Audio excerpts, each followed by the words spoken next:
అర్ధరాత్రి 12 గంటల సమయంలో విశాఖ ఆర్కే బీచ్ రోడ్పై వెళ్తూ ఉండగా పొగమంచులో ఎవరో ఒక అమ్మాయి రోడ్ పక్కన నుంచొని లిఫ్ట్ అడుగుతూ కనిపించింది. మేడం, ఎవరో అమ్మాయి లిఫ్ట్ అడుగుతోంది, ఆపమంటారా? ఎవరో ఏంటో ఇలాంటి టైంలో రోడ్ సైడ్ ఉందంటే నాకెందుకో డౌట్ వస్తుంది. వద్దు, ఆపకుండా వెళ్ళు అని అంజలి అంది.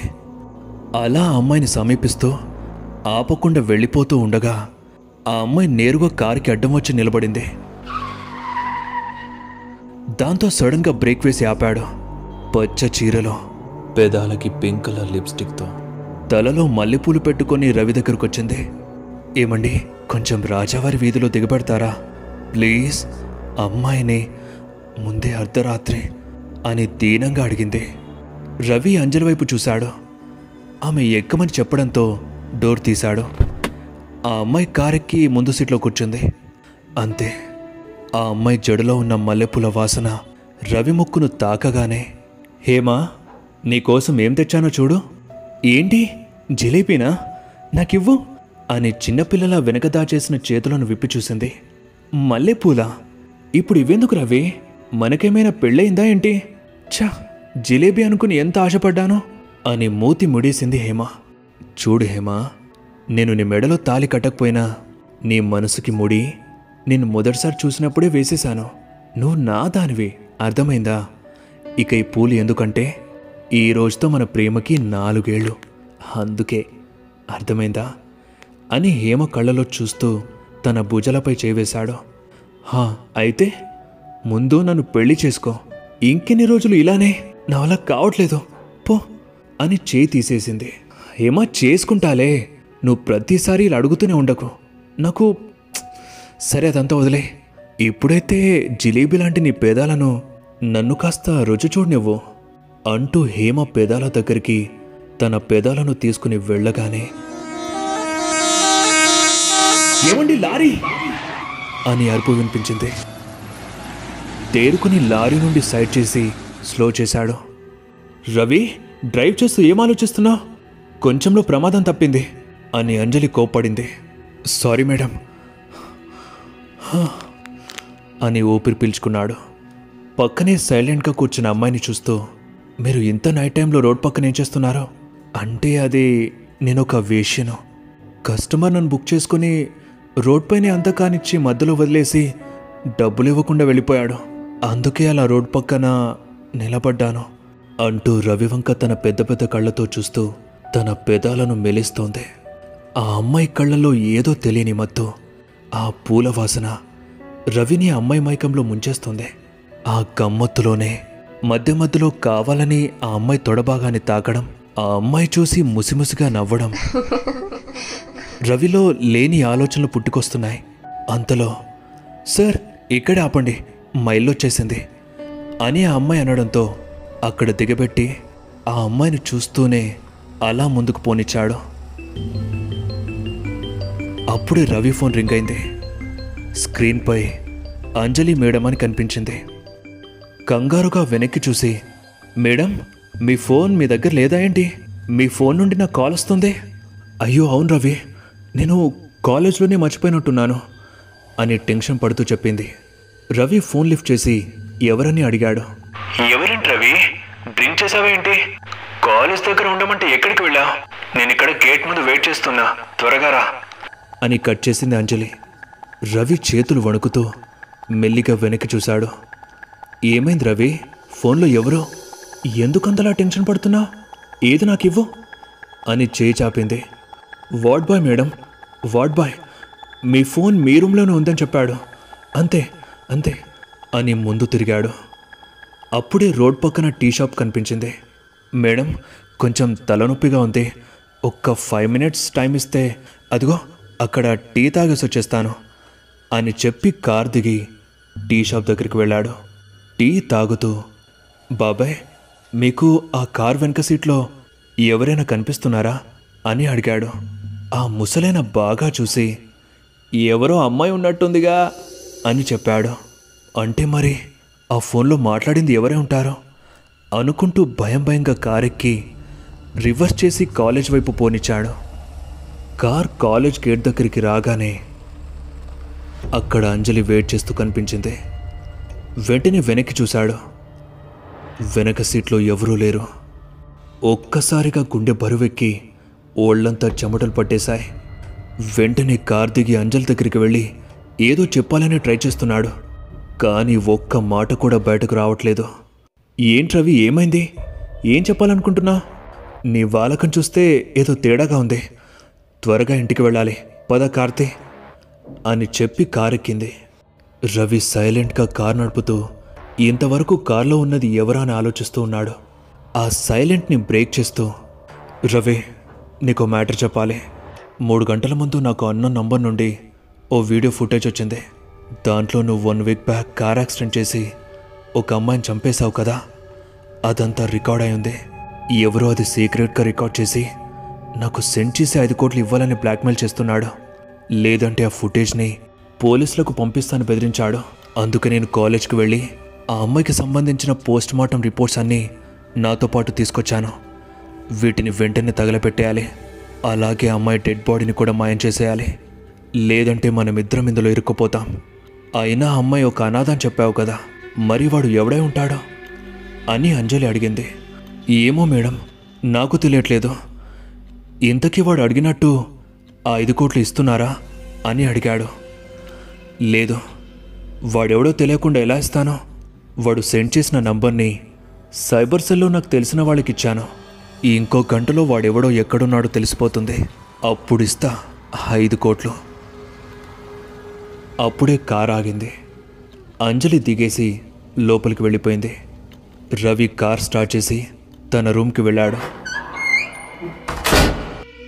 డోర్ ఓపెన్ చేసి లైట్స్ అన్నీ ఆన్ చేసి ఫ్రెష్ అయి టేబుల్పై ఉన్న హేమ ఫోటోని చూస్తూ తిరిగి అక్కడే పెట్టేసి కింద పడుకున్నాడు. అరగంట తర్వాత ఒక్కసారిగా బాడీపై ఏదో బరువున్నట్టు అనిపించి అచేతనంగా మారిపోయి కదల్చలేకపోతున్నాడు. ఎదపై ఎవరో కూర్చొని గొంతు పట్టుకుని పిసికేస్తున్నట్టుగా ఊపిరి ఆడడం లేదు. అరుద్దామన్న నోరు లేవట్లేదు. బలవంతంగా కళ్ళు తెరిచి చూస్తే తన ఎదపైన జుట్టు విరబోసుకొని నల్లగా ఒక శరీరం కూర్చొని గొంతు పట్టేసుకుంది. రవికి గాలి ఆడడం లేదు. కొన ఊపిరితో కొట్టుకుంటున్నాడు. అలా కళ్ళు పెద్దవి చేసి చూస్తూ ఉండగానే శ్వాస ఆగిపోయింది.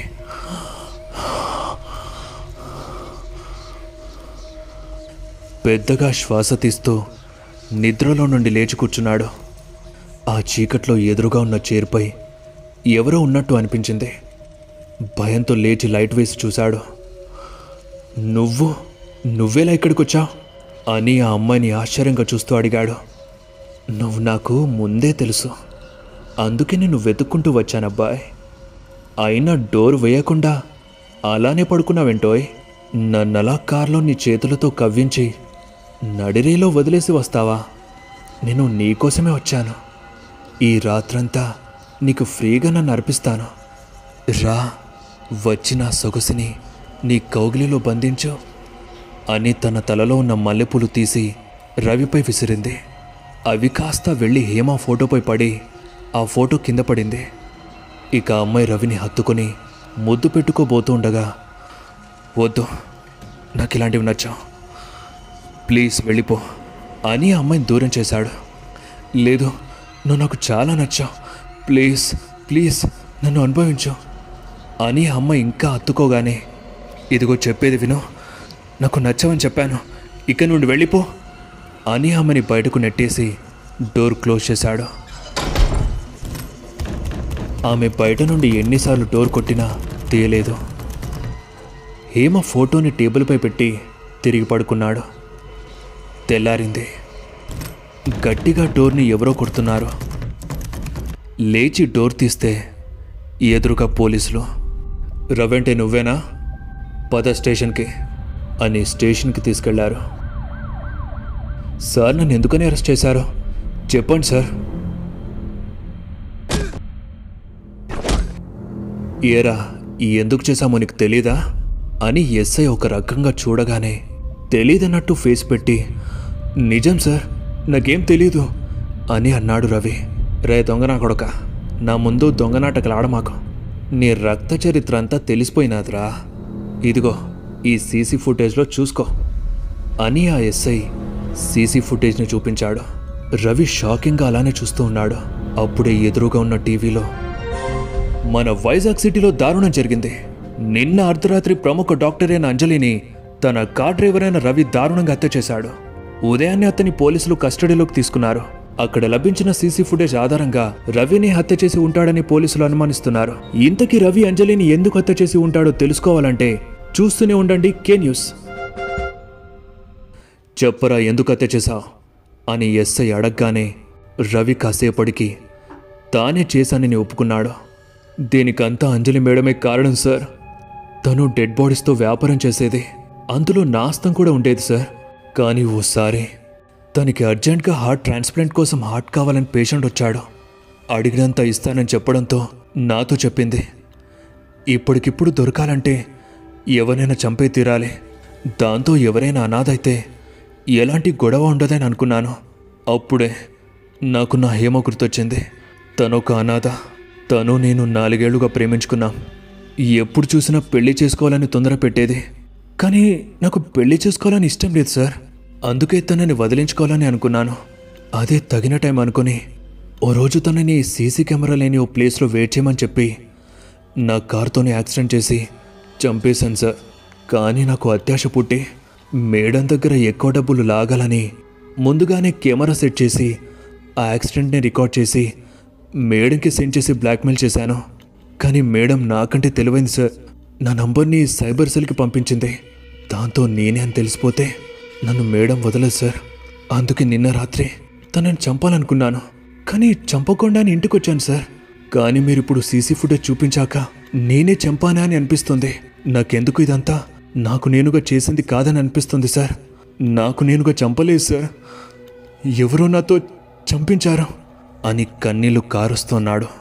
అప్పుడే లోపలికి కానిస్టేబుల్ వచ్చి, సార్ సార్ ఆర్కే బీచ్లో ఎవరిదో అమ్మాయి శవం కొట్టుకొని వచ్చిందంట సార్.